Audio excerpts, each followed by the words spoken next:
You're listening to Hot 101 of the Godfather Minute. I'm Alex Robinson.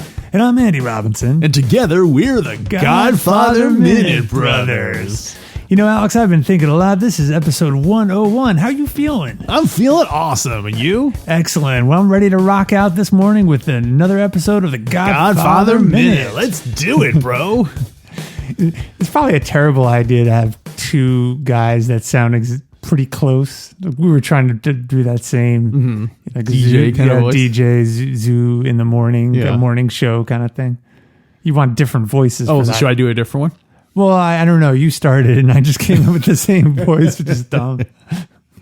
Well, there was one thing that was correct. We are talking about minute 101 of The Godfather. Yeah. All day today. All day, well, not all day, hopefully. Well, we'll see how long we can go. Oh, that's what we should do sometime. Marathon. Maybe the very last minute of Godfather 1, we'll do a marathon. We'll just do all the credits. The longest episode we can possibly do. So you ready for your Sicilian lesson, Alex? I am ready, as always. E minuto. Numero. 101.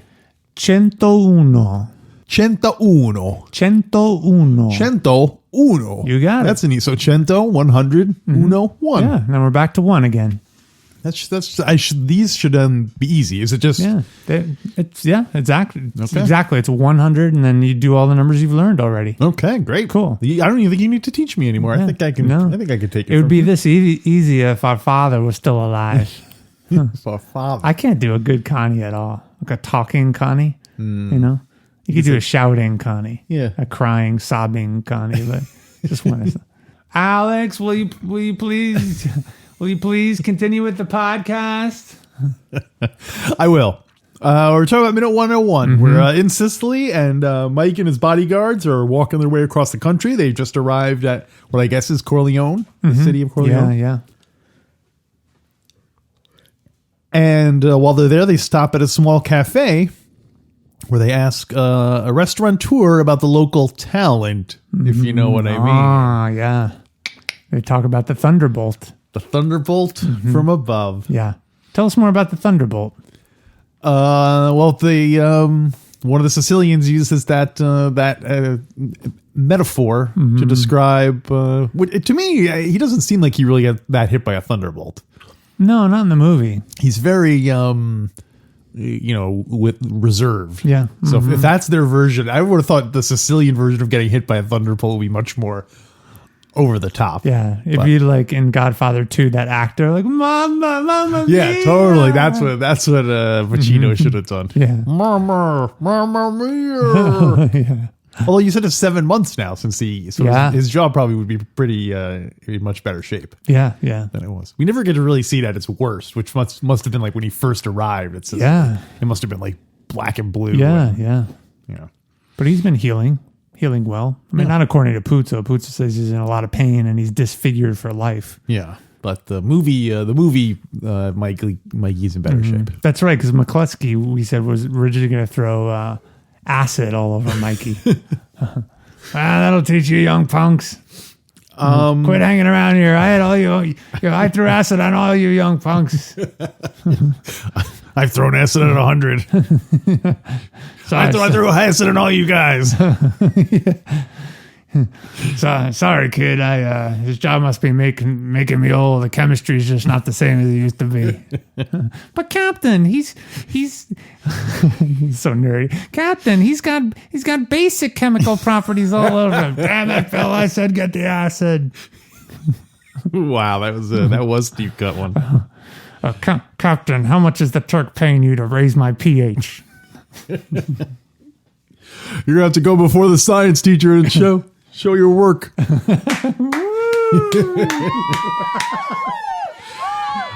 So yeah, this is the Apollonia. We see her. We saw her last week, and this is the first time she kind of like interacts with Michael. Yeah. And what do you think? She looks vaguely annoyed by him.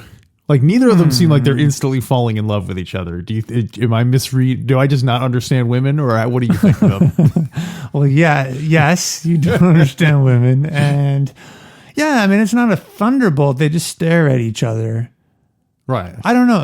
I'm thinking of it if Fabrizio wasn't there and not making all those comments. If it was just Apollonia and Michael and they had reacted the same exact way. Would I have interpreted it? Would the thunderbolts have been the accurate interpretation? I think so. You think so? It's not. I don't know how else would it have been different. I think it's very effective. They're just staring at each other. Well, I think like his mouth should have opened. Like, whoa! You're like of the Tom and Jerry school of falling in love, right? Totally. I wanted to take out a hammer and start hitting himself in the head. And yeah, come on, you gotta show, don't tell. Yeah. It's an old Hollywood adage. That's true. Yeah. So you shouldn't have to say, "Oh, look, this guy looks like he's been hit by a thunderbolt." You should Mikey's be obvious to everyone. No, I'm just enjoying the countryside. Like, oh, he's in love. Look at him. Oh, Mikey, you gotta tell that little girl you love her. It turns out Mikey was never in love with Kay or with Apollonia. Everyone's just misinterpreting his feelings. He's too subtle as an actor to really be able to. He doesn't even laugh at the funny papers. That's how stone cold he is. So I looked up some information about the actress who plays Apollonia. Okay. Her name is Simonetta Stefanelli. Oh.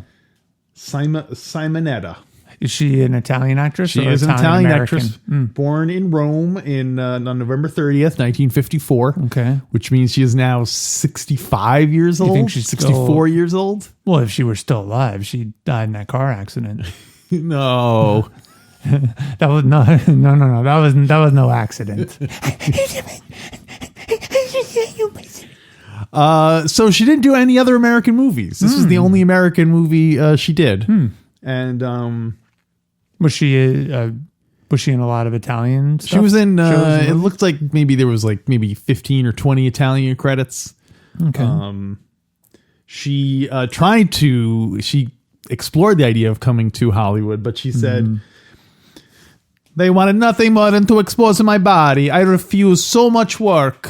So there you go. So they just wanted her to take off her clothes and shut up. You think that's how she really speaks English?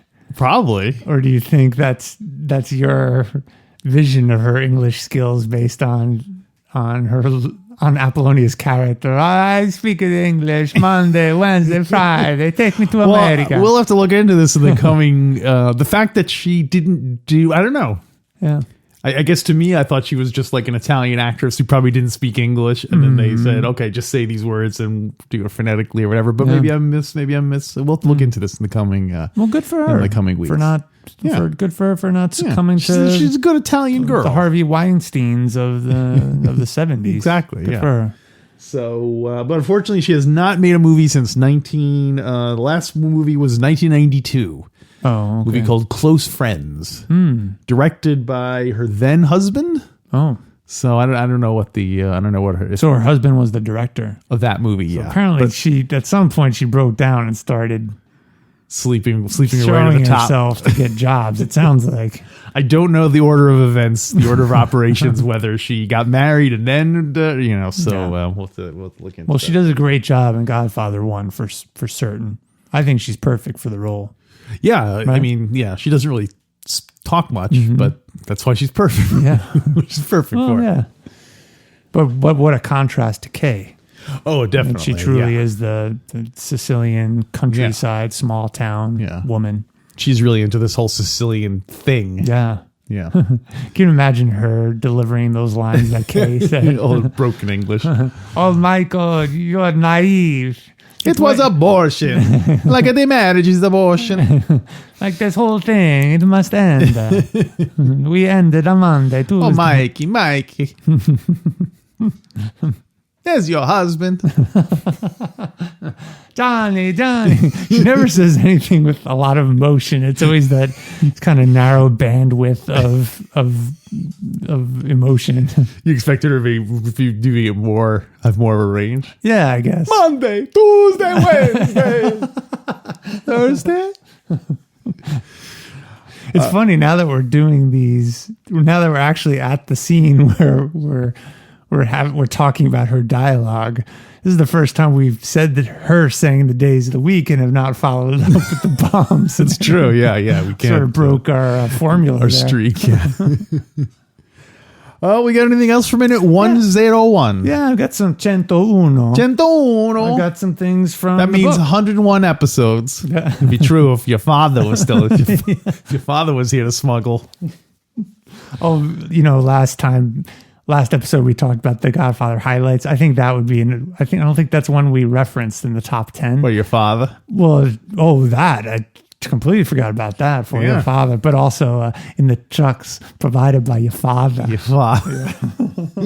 We say that one all the time. Yeah, it's true. All right, Puzo writes again. It's a clean it up from the book, page 330. Puzo writes. They were from the village. Oh, so this is about the group, the gaggle of women they see in the countryside. They were from the village. Oh, sorry. I'm going to start again. I wrote in the margin here, have Alex guess. So, Alex, what do you think all those girls were doing when Michael Fabrizio and Carlos saw I think them? they're out looking for men. Whoa. They're boy crazy. They're all been killed by vendetta. You think they go out there every Monday, Tuesday, Wednesday? No. I'm going to guess they were just out shopping or something. But They were working in... well, shopping's not work? I didn't mean shopping like luxury shopping. I meant going to buy groceries and stuff. No, they were at work. Okay. Literally at doing a job. Doing a job, yeah. Puzo writes, page 330. What kind of Sicilian father lets his daughter work in a factory? Oh, no, it wasn't factory work. Where'd she work? You're going to find out. Puzo writes, they were from the village and had obviously fulfilled their ancient duty to the local baron by cleaning his villa and otherwise preparing it for his winter sojourn. Did it say they obviously did this? Yeah. This is when they came upon them. Why would it be obvious, I wonder? How could you go, oh, look at them. They obviously have been cleaning the Well, I think they house. came upon them on this. I can read a little bit more. The green ribboned fields of a baronial estate. So the three had come upon them leaving or on this estate or leaving it. So it was clear that they were doing work on the estate because it was someone's land. It wasn't just in a random field. Right. Yeah. I think they make a lot of assumptions then. Maybe. Yeah. I think in the 40s you could make assumptions and not get called on it like you do today. Right. Well, let me read a little bit more before that. So Puzo wrote, down the road from the grove was a villa so Roman it looked as if it had been dug up from the ruins of Pompeii. It was a little palace with a huge marble portico and fluted Grecan columns, and through those columns came a bevy of village girls flanked by two stout matrons clad in black. Okay. Oh dear, they're clad in black. Little Beatles reference there. They were from the village and had obviously fulfilled their ancient duty to the local baron by cleaning his villa and otherwise preparing it for his winter sojourn. See, that's what I mean. How would that be obvious? I don't know. We'll have to ask Puzo. Now they were going into the fields to pick the flowers with which they would fill the rooms. So it sounds like they were hired by the baron to clean and to spruce up the rooms of the baron's estate. I was just reading something about what life was like in medieval castles. Ooh, talk to me. And they're very dark and they're very stinky. Really? Why? Even you mean back then or now? I mean, like if you lived in a castle in the Middle Ages. Yeah. Because Plumbing? Animals, like people going to the bathroom, there were rats everywhere. Like it was just like an expected thing that you could just see rats everywhere. And I guess so it probably wasn't. It was stinky, but it wasn't stinky because they were used to that all the time. Right? Yeah, but they also, what they would do is they would have people, servants collect flowers, and basically the whole floor was like a bed of they would throw flowers all over the floor. So that was like a room deodorizer. Oh, interesting. So the hallways and stuff all had like crushed flowers and stuff from people walking on them. And, wow. And just to make it smell nice. So I wonder if that's what they're doing.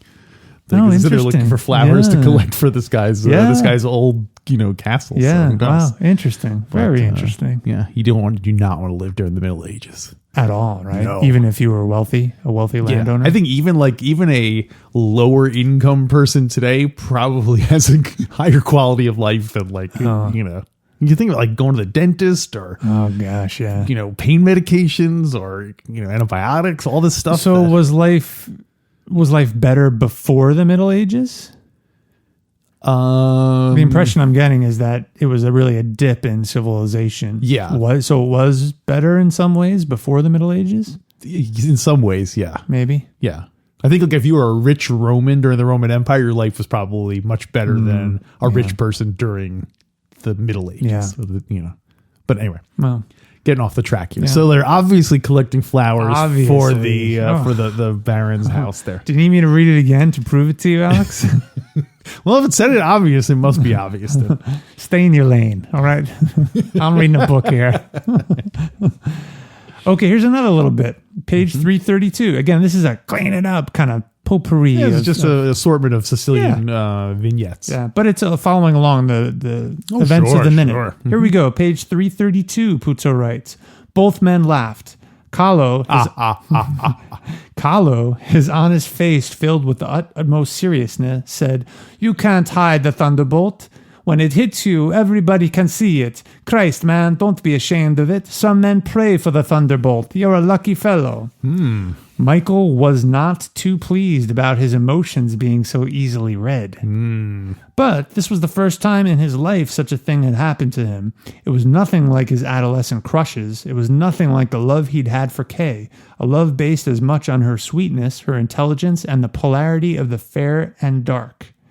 This was an overwhelming desire for possession. This was an unerasable printing of the girl's face on his brain, and he knew she would haunt his memory every day of his life if he did not possess her.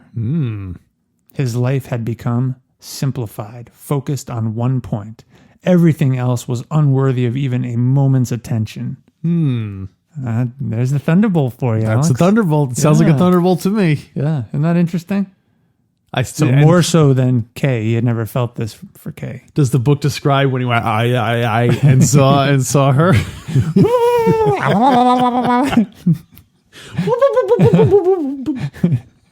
It's like all those cartoon reactions. What else?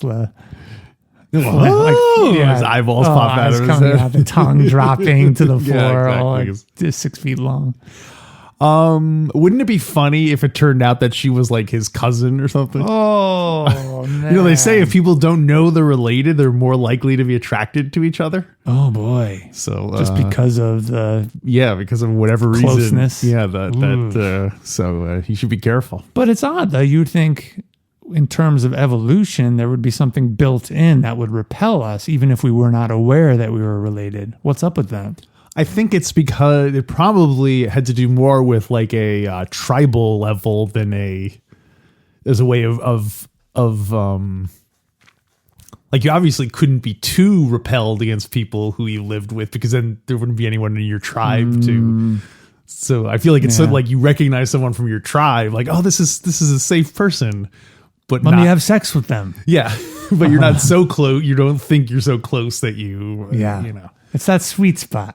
Yeah, it's Just after the uncanny valley. Yeah, right. Right? It's the creepy, the horny valley. All right, let's move on because I'm getting a little uncomfortable talking to my brother about this. All right. All right, here we go. You ready for the next one? This is a good one. Yeah. During his exile, he had always thought of Kay, though he felt they could never again be lovers or even friends. She's too naive. He was, after all was said, a murderer, a mafioso who had made, quote, made his bones, end quote. But now Kay was wiped completely out of his consciousness. So the reason I highlighted that and wanted to share it with you is even before he was hit by the Apollonia Thunderbolt, he always... That's her last name, right? Apollonia Thunderbolt. I am Apollonia Thunderbolt. I am on... You tune into 98.3 on Mondays, Tuesdays, and Wednesdays. No. That'd be a great DJs the shtick, like they come when they're signing off. Yeah. I'll be on next Monday, Tuesday, Wednesday, and the bomb blows. It's kind of our stick. Yeah, I guess it is, right? Yeah, isn't that awesome? Oh, that's such a great We one. should totally use that. The reason I highlighted this is because Puzo wrote that he's suggesting that even if Michael had not met Apollonia, he didn't expect ever to be with Kay again. Yeah. So it is interesting after the whole Apollonia thing and he goes back to America that he does connect back with Kay. That is interesting. Isn't that? Yeah. It's weird. Him getting back together with Kay? Well, Back I mean, in at America? least the way it's portrayed in the movie. Here's the problem. I never really buy their kind of like intense or their like romantic relationship. It just doesn't seem like he's such a cold guy, Mikey, that it's hard to really read his like. I never got the impression he was heartbroken over what was going on with Kay or anything. So But Alex, he's a war hero. Yeah, it's. But like, why would he go back to Kay of all people after being in Sicily for a year? There must be 1,000 other, Yeah. Is that just his way of asserting his independence? Or is he like, well, that will help me make the Corleone family legit because she's like a wasp, queen? Yeah. Would the movie have been stronger if it were sold more effectively, their relationship? If it was more convincing? Well, I guess in the first part of the movie, we see Mikey sharing parts of his double life with her, talking about Luca Brasi and the contract and stuff, but that's not me. But then I guess later on, he just doesn't talk to her like at all. So it's hard to really get a sense of it. And even when he says goodbye to her, right before he goes and assassinates Sollozzo and McCluskey, remember where they're eating dinner and it's very solemn, and she says, am I going to see you again? Yeah, if anything, it seems icy and distant. It doesn't seem like this is like a... In the book, they do seem closer. There's a little bit more written about them, but it's still not, I guess, not to the extent that would be what that you'd expect. Yeah. That a writer would create a stronger relationship so that when he does leave, it has a bigger impact on the reader. Yeah, and you're like, oh, but I don't know if Puzo, even in the book, ever gets there. Yeah. I mean, it's not like, I don't think the romance is a major plot line. Yeah. The relationship with his family is more important than the Kay stuff, but... and you can never lose your family, so he never had to worry about that. Yeah, that's true. Yeah. Until he started whacking his brother. And yeah, so I don't know. That's an interesting... It's, Yeah, Kay, she's a mystery. She is. I never liked the choice of actress. Yeah. But she's grown on me. Mm-hmm. She's definitely grown on me. Okay. Yeah. You ready for the next one? Yep. Okay, here it is. Let's see. Okay. I was just saying one other thing. I think it's tough because it's a common thing for... You watched the Breaking Bad, right? Yes. And it's the same thing with The Sopranos, too. There's a common thing of like a man involved in like a criminal life and then his wife, girlfriend, whatever, who's like a scold saying he shouldn't be in that life. Mm-hmm, you know what I mean? Whereas in all those situations, we like the fact that Walter White is now a drug dealer. We like the fact that Tony Soprano does crime. So it makes it hard to the female characters can come off as like abrasive and shrill because they're trying to stop the main character from doing what we want them to be doing. Yeah. You know what I mean? So like whenever Connie's like, oh, not Connie, Kay's all like, oh, you're a criminal and all that stuff. We're just like, oh, who cares? Like, yeah, what we like about them, you know what I mean? It's interesting. It's a balancing act. Yeah. So, it makes it harder for the, anyway. But are we ever rooting for the wife the wife character who's trying to convince the husband character to change? I don't think we are. I mean, it's. I think there might be some stories where you do want the lead character to change because they're clearly getting involved in things that are, you don't want to see them getting involved. But I can't think of any, but I know there have been some. Right. Like people getting sucked into bad choices, into evil. Well, I think part of the problem also is that, as I think we've discussed before, you generally don't see innocent people being harmed in mafia movies. So it doesn't seem that bad because they're just killing other criminals. You know what I mean? You don't see them, pressuring local businessmen and strong arming them and stuff. I mean, you do with kind of, but at least with Don Corleone, it's always seemed to be a kind of a fair thing. Like, okay, you do this job for me and I'll do a favor for you later. But, you never see them taking advantage of civilians. Yeah. Which might make you more like, So, or if Kay had more character to her, because she really doesn't have any, other than being Mikey's husband or Mikey's wife, she doesn't have any real, there's nothing to her. Yeah. So it's harder to, anyway. Yeah, I get it. Yeah. Okay, so this is the part in the book where Puzo writes about when Mikey and his two bodyguards get to that restaurant and they sit down, they order wine. The proprietor of the cafe came to serve them. He was a short, burly man, almost dwarfish, but he greeted them cheerfully and set a dish of chickpeas at their table. You're strangers here, he said, so let me advise you. Try my wine. The grapes come from my own farm, and it's made by my sons themselves. My sons themselves. He didn't repeat it, I just did. For your father. Oh, yeah, anytime it's father or son, you gotta repeat it. They mix it with oranges and lemons. It's the best wine in Italy. Yeah. Exactly. Oranges and lemons? Yeah, in the wine. I don't know. It sounds pretty good. They let him bring the wine in a jug, and it was even better than he claimed. Dark purple and as powerful as a brandy. Now, you've never been to Italy or Sicily. No, I'm dying to go, though. Dying. Don't use a different word. Alex, do me a favor. Sit on the other side of that couch. I can't see the microphone so clearly.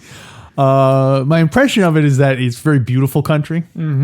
And, someone said like, oh, even if you go to like a poor farmer's house in the middle of nowhere, it's like being in an oil painting just because the land is so I imagine the wine probably tastes better when you're there than if you drank that same wine at home. Oh, you're saying, what I mean? Oh, got it. So it's context. Context is everything. Oh, okay. Yeah, frankly, the idea of an orange and lemon based wine sounds disgusting. Okay. But maybe if I was there, I'd be like, no. Yeah. It's part of the scene. Well, I got news for you. What? You're drinking that wine right now. You couldn't see it, listeners, but I just did a spit take.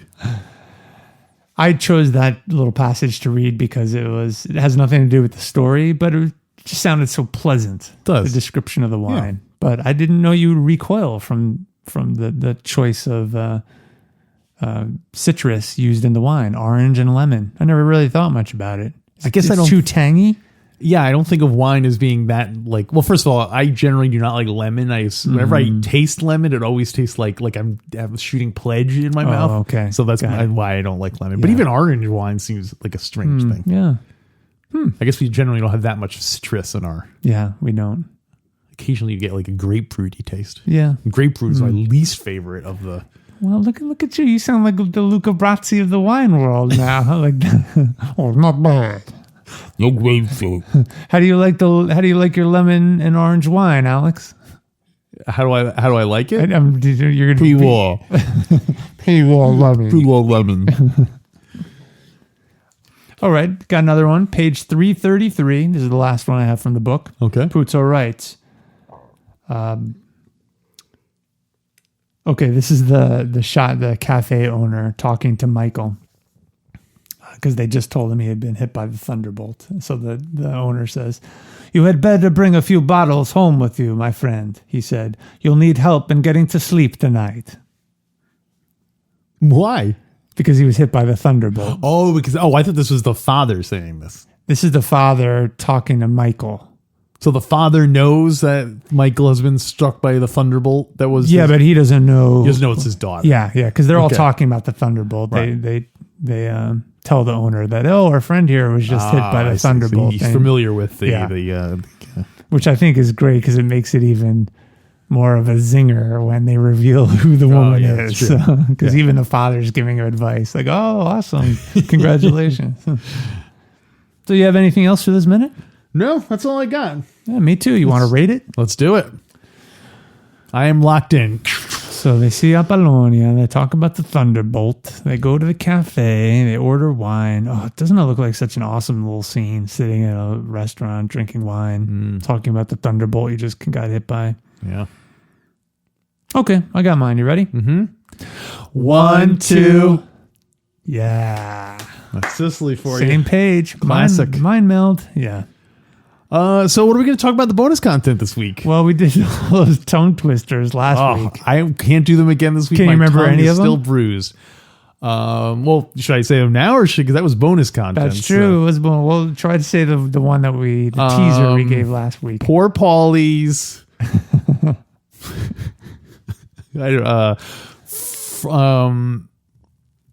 Funny Man, Frank Fontaine foregoes family for fans and fortune. That's it. Yeah. All right. For fans, fame, and fortune. Fame and fortune. You got it. Fame. Fan flailing Fontaine. Failing fan. Yeah. Because, his voice is weak. Fame failing Fontaine. Yeah. I also like that failings. That's how Trump always identifies people and businesses he doesn't like. He'll refer to as like the failing New York Times or the failing. He does. I didn't know. Yeah, he'll always refer to as the failing. Failure. Total failure. These guys, they try to knock off the police captain. They do it, but then he's got to run. He's a failure. Sad. He doesn't know how to run a crime family. So we'll come up with something to talk about in the bonus content, I guess. Oh, we got tons of ideas. Actually, I have a few. We can still do more parody songs, a la Weird Al. We could do what if each character had a podcast? What would be their content? What would be their shticks? Godfather, if they were all kids. What is Fredo's crew like? Are we still doing the sitcom one? Putting characters in different sitcoms? We started to. We could totally keep doing that one. That was tons of fun. All right, so it looks like this will be a potpourri then. Yeah. If you want to hear all that, you can go to godfatherminute.com/support. Sign up and you'll get to hear more of us yakking. And yakking, upchucking. Do you remember we changed our sign off? We're not going to do the I felt like we were overdoing the Zaza thing. Oh, okay. So what is it now? Well, we never decided. We were going to maybe alternate or just go with it. Yeah. You got one? Okay. So until next time, drink the lemon and orange wine. How's that? It's great. Okay.